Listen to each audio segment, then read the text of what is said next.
Hello and welcome back to Viv Golf.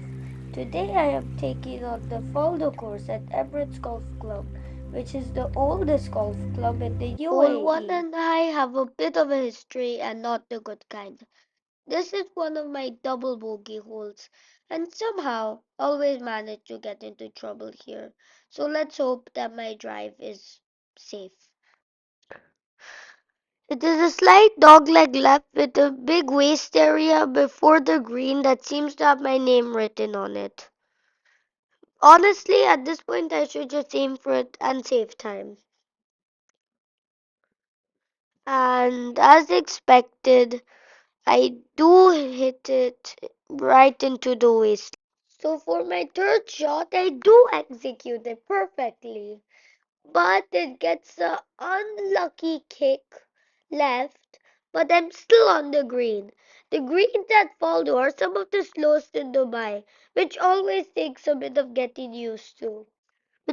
So I'm very happy with doing a good putt close to the hole and being able to tidy it up for a two. So after that, I've scored a bogey.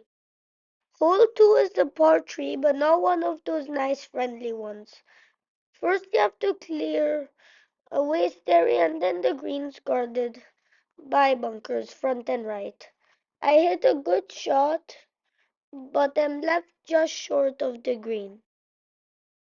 I'm able to execute a good chip here, and I end up in the sand here so often that I am starting to think that this hole is less golf course and more family beach holiday. I do take my time lining up this putt,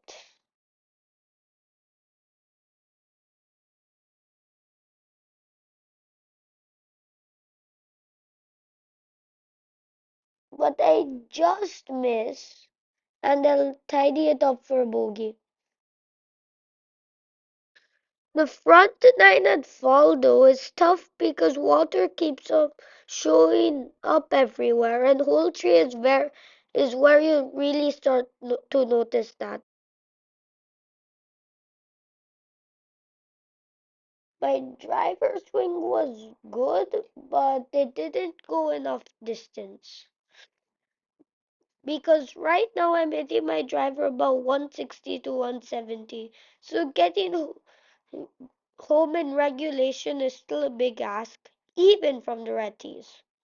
On this hole, I'm not really thinking birdie. I'm thinking survive, advance, and try to look confident while doing it. My next shot with the fairway wood goes just in the wasteland, and I try to get a good touch on it with the fairway wood, but it doesn't really work out. I hit a 7 iron left of the green because it would be too dangerous to take on the flag, guarded by a well put bunker. But because I had enough spin on it, it sat after one bounce. I really take my time while trying to putt this as we enjoy the beautiful skyline behind us.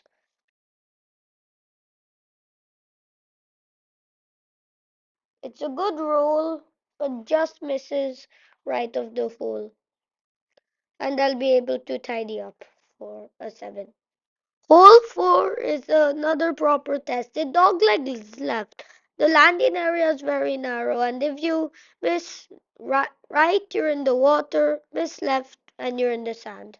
I hit a good drive, and I'm safe.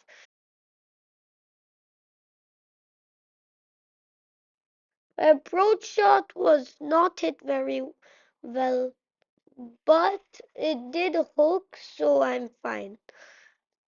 As you can see, there is not a lot of room for mistakes here, which is slightly awkward because mistakes are something junior golfers are very good at. Just a bit short of the hole, and I still have a lot of work to do if I want to save a bogey. As you can see, the person who's playing with us was super kind and wanted to let me go, but I was busy repairing my pitch mark, so I let him go while I was doing my repair work. And then, as you can see, the pitch mark is as good as new.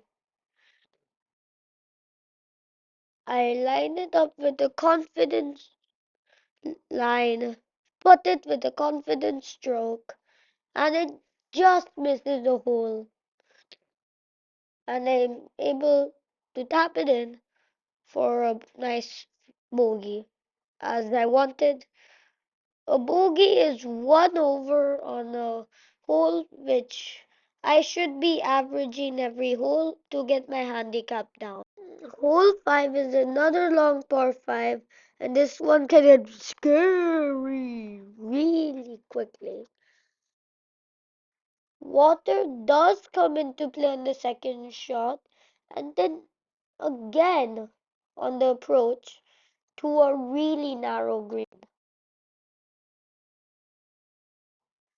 And when you're someone like me, what you're just trying to do is aim left of that water and stay safe. I don't hit it my best, and I land up in the bunker.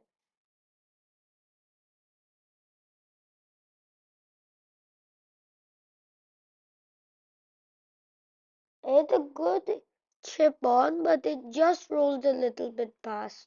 And even though I have so much dedication, I still end up missing the putt. And as I said before, it doesn't drop.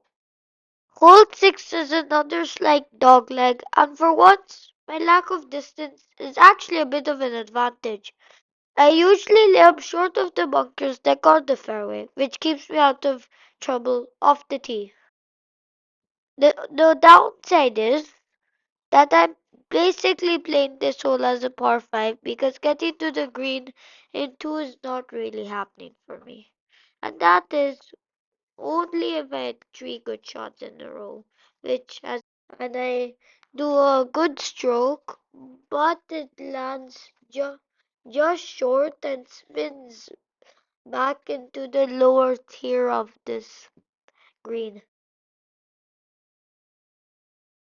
Then my second putt missed right, and then I had to tap it in for a 6, which is a double bogey. Hole 7 is a classic risk reward hole, except I usually take the risk and almost never get the reward.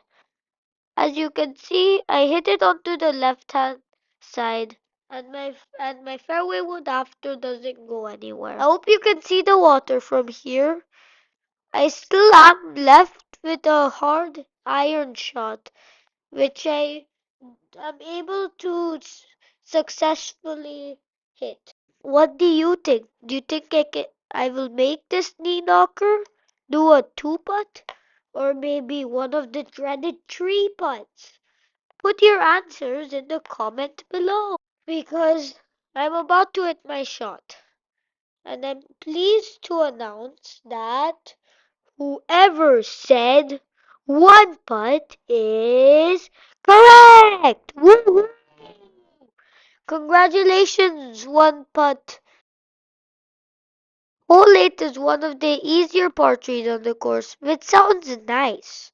Until I tell you that I land up in one of the bunkers half of the time. But this time, I don't, because I hit an excellent shot onto the green. And I'm able to 2 putt it for excellent par.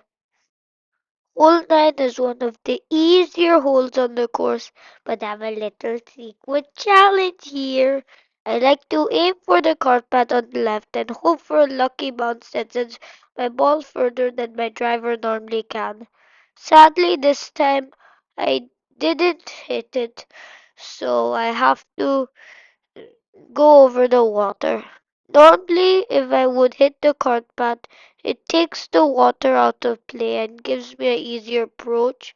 So sadly, I don't have an easier approach and it's a bit harder. I take a provisional here, but But my first shot actually lands up good, so it is fine. I chip it on.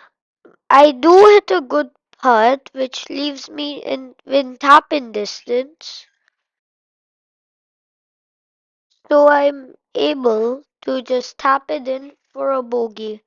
Thank you for watching this front nine. Please subscribe and like this video and keep your eyes out for the back nine which is coming soon.